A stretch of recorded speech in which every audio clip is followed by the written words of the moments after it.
여러분 안녕하십니까? 이어서 광주 전남권 뉴스입니다. 추석 연휴를 하루 앞둔 오늘 고속도로는 원활한 흐름을 보이고 있습니다. 각 지역 요금소를 기준으로 현재 승용차로 서울을 출발하면 광주까지는 3시간 30분, 목포까지는 3시간 40분이 걸릴 것으로 예상됩니다. 도로공사는 이번 연휴 하루 평균 33만 5천여 대 차량이 광주를 방문할 걸로 예상된다며 귀성길의 경우 19일 오전, 귀경길은 29일 오후가 가장 막힐 것으로 보인다고 밝혔습니다. 민주당 호남 경선을 일주일여 앞둔 가운데 이재명 후보가 오늘 광주를 찾았습니다. 이 후보는 강력한 개혁을 실천할 수 있는 자신을 호남에서 압도적으로 지지해달라고 호소했습니다. 이낙연, 추미애 등의 경쟁 후보들도 추석 연휴 호남 표심 잡기에 총력을 쏟을 예정입니다. 보도에 이성각 기자입니다. 5.18 헬기 사격 흔적이 남아있는 금남로 전일빌딩에서 열린 민주당 이재명 후보 기자회견. 이재명 후보는 최근 불거진 성남시 대장지구 개발 의혹과 관련해 기득권에 맞서 자신이 어떻게 살아왔는지 보고 판단해달라며 의혹을 일축했습니다. 제가 단 한 톨의 먼지나 단 1원의 부정부패라도 있었더라면 저는 가루가 됐을 겁니다. 이 자리에 서 있지도 못했을 겁니다. 또 이번 대선은 기득권 적폐 세력과의 마지막 승부가 될 것이라며 정권 재창출도 중요하지만 어떤 정권 재창출이냐가 더 중요하다며 개혁 성향의 호남 표심을 자극했습니다. 이 후보는 또 민주당 경선이 네거티브로 균열과 갈등의 전쟁이 되고 있다며 정권 재창출을 위해 압도적인 경선 지지가 필요하다고 말했습니다. 민주 세력의 심장인 호남이 확실한 변화, 확실한 정권 재창출, 확실한 이재명을 확실하게 선택해 주십시오.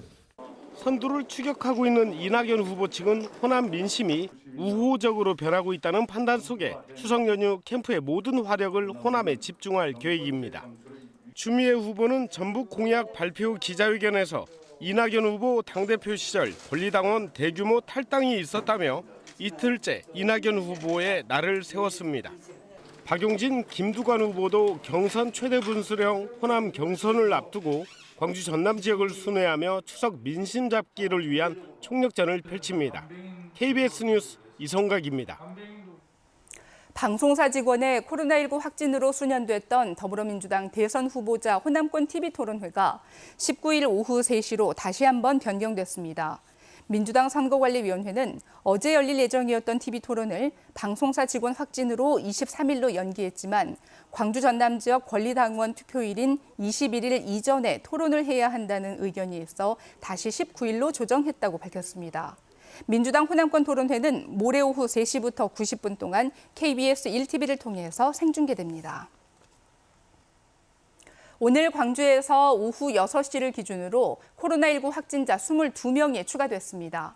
신규 확진자 가운데 4명은 광주 서구 상무지구 유흥업소 연관으로 확인됐고 광산구 택배물류센터 관련 확진자도 3명 추가돼 연관 확진자가 63명까지 늘었습니다.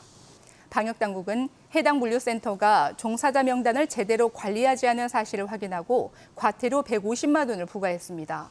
전남에서는 순천과 보성, 장흥, 강진에서 각각 1명씩 모두 4명이 확진됐습니다. 추석 연휴 고향 방문과 모임 증가에 따른 코로나19 확산 방지를 위한 특별 방역 점검이 이루어집니다. 광주시는 공무원과 경찰 기동대 등 10개 반 21명의 합동 점검반을 꾸려 다음 달 3일까지 역과 터미널, 음식점과 카페, 유흥시설 등을 대상으로 사적 모임 준수와 마스크 착용, 출입자 명부 관리 등을 점검한다고 밝혔습니다. 이와 함께 19일부터 22일까지는 식중독 발생 예방을 위해서 24시간 비상근무도 할 계획입니다. 광주 학동 붕괴 사고와 관련해 금품을 받고 업체 선정에 개입한 혐의로 구속된 문흥식 씨가 검찰에 송치됐습니다. 광주경찰청은 철거업체들로부터 금품을 받고 업체 선정에 관여하는 등 변호사법 위반 혐의를 받는 문 씨를 오늘 검찰에 구속 송치했다고 밝혔습니다. 경찰은 문 씨와 또 다른 브로커 2명 등 3명이 단독 또는 공동으로 업체 6군데에서 10억 원이 넘는 금품을 받은 걸로 보고 있습니다.